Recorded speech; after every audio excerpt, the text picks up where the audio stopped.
Good morning, everyone. It's Tuesday, April 8th, 2025.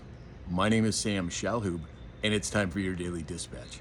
Now, before we get going, obviously, I'm away, I'm traveling, and that right behind me, right there, is the Pacific Ocean. So if we have any birds flying over or people walking behind us, my apologies for the distractions, but we have to do the best that we can when we're on the move. So let's get to the news. First up, according to Zero Hedge, California fails an audit of federal programs. 66% of COVID unemployment benefits are in question. No big surprise there, especially from California. The European Union offered the United States to abolish reciprocal tariffs on industrial goods. Another knee bending. According to Election Wizard, Japan is sending a top team to negotiate as well. Moving over to Idaho, the Idaho legislature cleared way for ivermectin to be sold over the counter. I believe there are close to a dozen states that are considering it now. According to Breitbart, the DOJ says that the judge cannot order deported illegal migrant to be returned to the U.S. It's mind-blowing to me that you have these judges, whether they're regional, federal, or state level, trying to tell the executive branch, the President of the United States, what he can and cannot do when it comes to national security. Well, they were just thwarted in their attempt. President Trump yesterday came out and threatened additional 50% tariff on China if it does not withdraw its 34% tariff increase.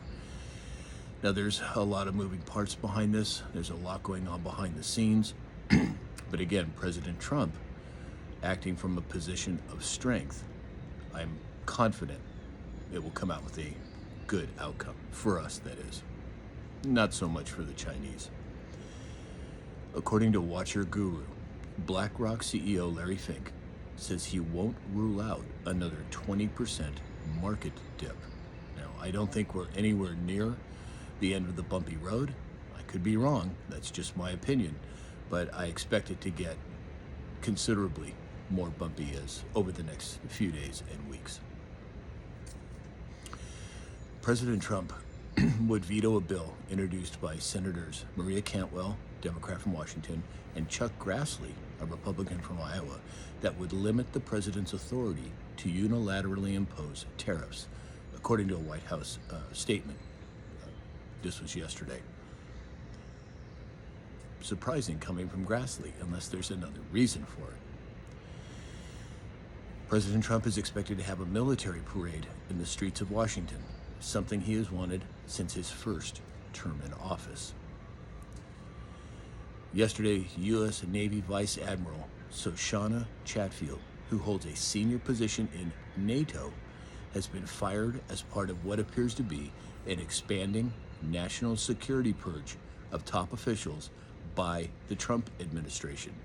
How many other high-ranking military officials have we seen either step down, resign, or be removed from their post in the last few months?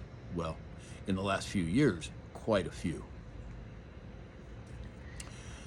And then finally today, U.S. Treasury Secretary Bessent reportedly said that, quote, maybe 70 countries have approached the U.S. by now on trade. President Trump has responded and said, quote, virtually every country wants to negotiate. If I didn't do what I did over the last couple of weeks, you wouldn't have anybody who wants to negotiate. Now they're offering things to us that we would have never even thought of asking them for. Once again, peace through strength and leverage. President Trump is very, very good with that. So that's all we have for today. As I said, I am traveling, but we will be having a 12 o'clock Pacific time live today on all platforms. Now, it may be a little bumpy. I'm not sure where I'll be at 12 o'clock, but I'm planning on 12 o'clock p.m. Pacific time today, Tuesday. So hopefully you can join us. So that's all we have for today. If you'd like to support this channel, go to samshalhoub.com. There's multiple ways to do it. or go to mypillow.com/Sam. And in the meantime, I hope you have a great day, and we'll talk again soon.